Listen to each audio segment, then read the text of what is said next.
kupasan berita minggu ini, temui saya Nur Alia Sarwa binti Muhammad Herman dan saya Hidir Alif bin Parizan pada setiap hari Jumaat di Dagang TV untuk kupasan berita menarik pada minggu ini.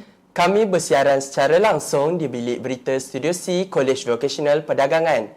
Antara berita menarik pada minggu ini, program lawatan ilmiah ke Suruhanjaya Pencegahan Rasuah Malaysia SPRM Johor, penyertaan pelajar dalam pertandingan merentas desa MSSDGB 2025, slot disiplin Sayang Disayang Kolej Kediaman, taklimat kepada graduan Kolej Vocational Perdagangan kali ke-9, khusus kepimpinan Majlis Perwakilan Pelajar sesi 2025-2026 dan ucapan selamat maju jaya kepada semua atlet dan pasukan yang akan mewakili kolej dalam kejohanan sukan antara Kolej Vocational Sukof Zon Johor.